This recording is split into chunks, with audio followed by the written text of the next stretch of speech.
အားလုံးပဲမင်္ဂလာပါခင်ဗျာ Skills for Myanmar အင်္ဂလိပ်စကားသင်တန်းကကြိုဆိုပါရစေဒီကနေ့ကျွန်တော်တို့လေ့လာသွားမှာတော့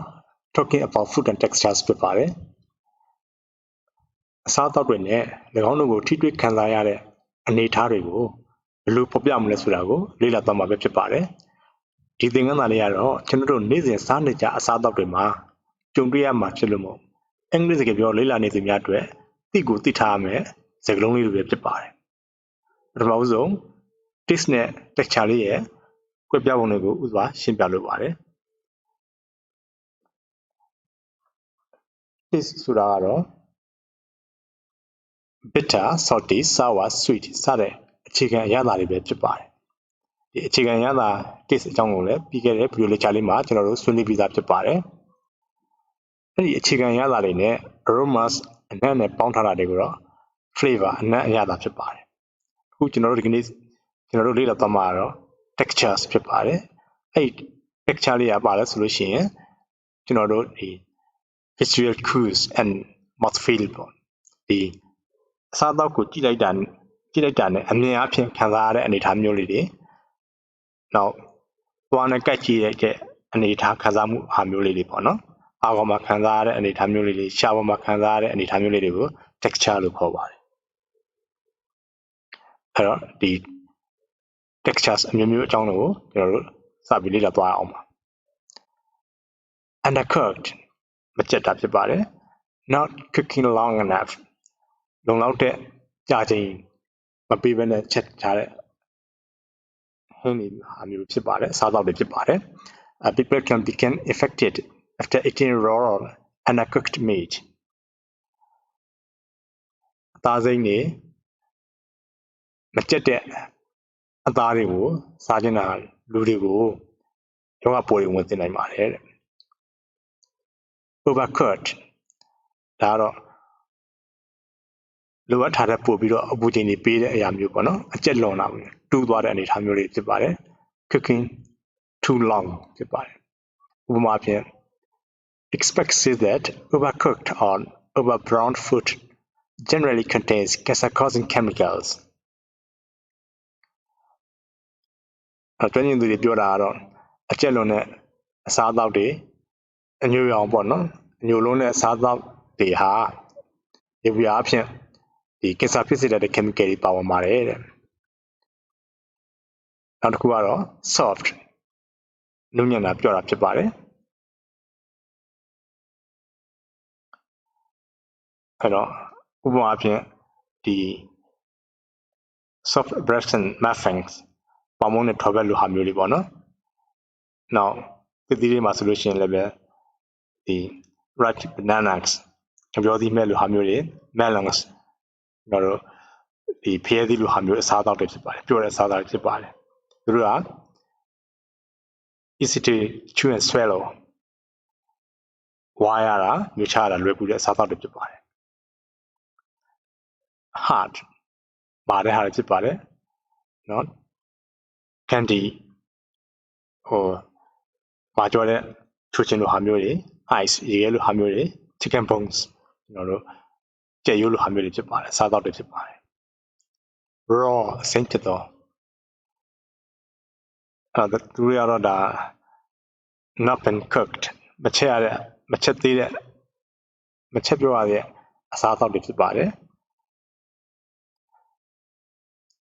it is in its original state သူ့ရဲ့ငကိုရှိနေတဲ့အသားစိမ်း၅စိမ်းတွေဖြစ်ပါတယ်ဒီစိမ်းတွေလည်းပါပါတယ်ဒီရွက်ပေါ့နော် vegetable အစိမ်းတွေလည်းပါပါတယ်အစိမ်းဖြစ်တာပေါ့နော်အမှဆိုလို့ဥပမာမှာဆိုလို့ရှိရင် most Japanese like sashimi which consists of raw fish sliced into thin pieces ဂျပန်မှာဆိုလို့ရှိရင် sashimi တွေစားကြတယ်အဲ့မှာဆိုလို့ရှိရင်ဒီငါးတွေကိုသူတို့ကအစိမ်းလိုက်လှီးပြီးတော့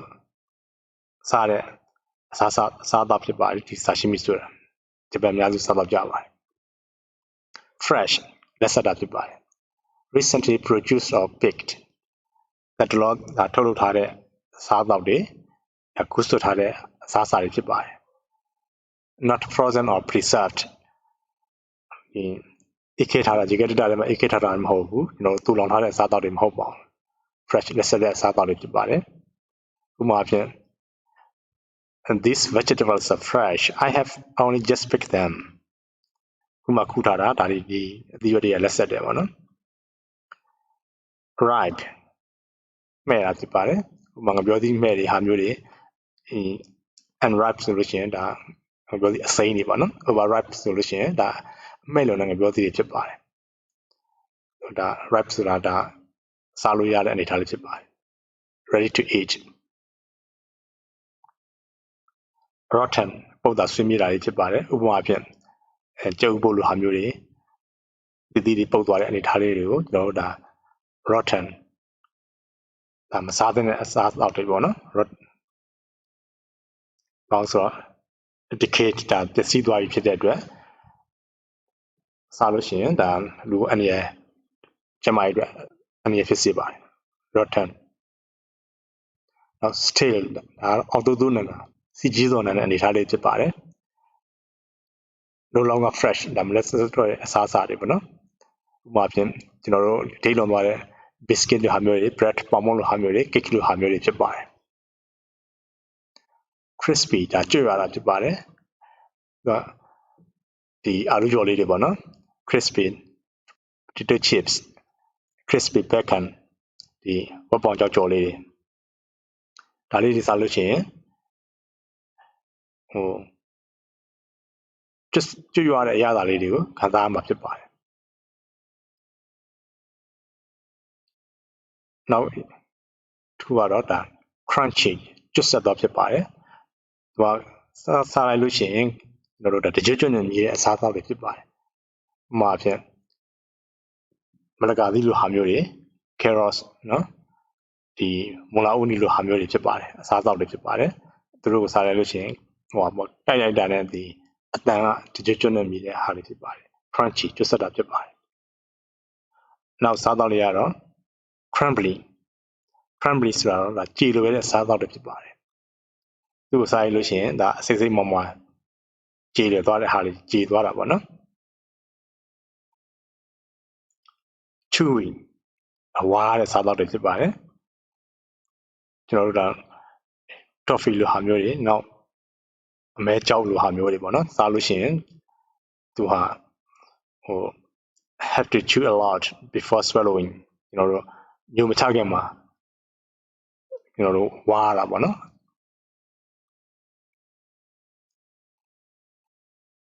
greasy oily greasy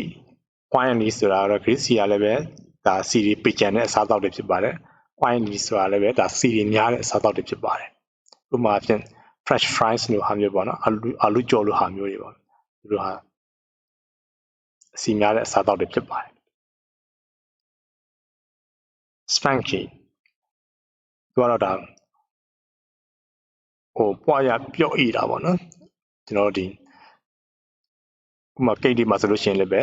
ဒါ sponge cake လိုဟာမျိုးတွေနောက်အသီးတွေမှာဆိုလို့ရှိရင်လည်းပဲ strawberry လိုဟာမျိုး strawberry သီးဟာမျိုးတွေအသီးတွေဖြစ်ပါတယ် spongy နောက် mushy ပျော့ပြဲတာဖြစ်ပါတယ်ဒါတော့ဒါဥပမာဖြင့်ကျွန်တော်အာလူတွေကိုပြုတ်ထောင်းထားတဲ့ဟာမျိုးတွေနောက်ပဲတွေကိုဒီ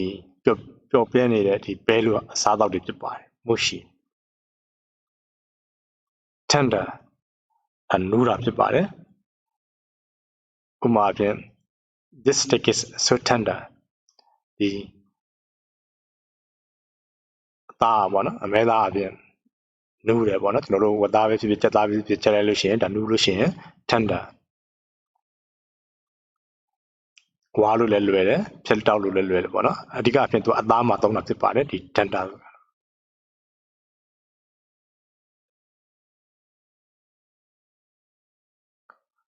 slimy ထွက်ကြည့်တော်လို့လေးပဲရပါတယ် slimy အဲ့တော့ lady fingers လိုဟာမျိုးပေါ့ရုံးမတွေသီးလိုအသီးမျိုးတွေနောက်ဂျပန်အစားတောက်တစ်မျိုးဖြစ်တဲ့ netto လို့ခေါ်တဲ့ဒီပဲနဲ့ပြုတ်ထားတဲ့ဟင်းလျာတွေမှာဆိုလို့ရှိရင်လည်းပဲဒီထွက်ကြည့်တဲ့အနေအထားလေးတွေကိုတွေ့ရမှာဖြစ်ပါတယ် gooey sticky နှစ်ခုလုံးကဒါစိတ်ကက်တဲ့အစားအသောက်တွေကိုဖော်ပြတာဖြစ်ပါတယ်ဥပမာအဖြစ်ကျွန်တော်တို့ jackfruit ကျွန်တော်တို့ဒီပိနေသီးအစီလိုဟာမျိုးတွေ honey ပြားရည်လိုဟာမျိုးတွေမှာဆိုလို့ရှိရင်ဒီစိတ်ကက်တဲ့ဒီ texture လေးတွေကိုတွေ့ရမှာဖြစ်ပါတယ်ဟုတ်ကဲ့ဒီကျွန်တော်တို့သင်ခန်းစာလေးမှာတော့ကျွန်တော်တို့ဒီထိတွေ့ခံစားအစားအသောက်တွေမှာကျွန်တော်တို့ထိတွေ့ခံစားရတဲ့ textures အမျိုးမျိုးအကြောင်းလေးတွေကိုဆွေးနွေးပြသွားခဲ့တာဖြစ်ပါတယ်နောက် lecture လေးမှာတော့ talking about eating habits လို့ခေါ်တဲ့အစားအသောက်အလေးထားတွေအကြောင်းကိုပြောတဲ့အကြောင်းအရာလေးကိုကျွန်တော်တို့ဆွေးနွေးပြသွားမှာဖြစ်ပါတယ်အဲ့တော့ဒီ lecture လေးကိုအဆုံးထိနားထောင်ပေးတဲ့အတွက်အားလုံးကိုကျေးဇူးတင်ပါတယ်နောက်သင်ခန်းစာမှာကျွန်တော်တို့ပြန်လည်ဆုံတွေ့မယ်လို့ညွှန်လင့်ပါတယ်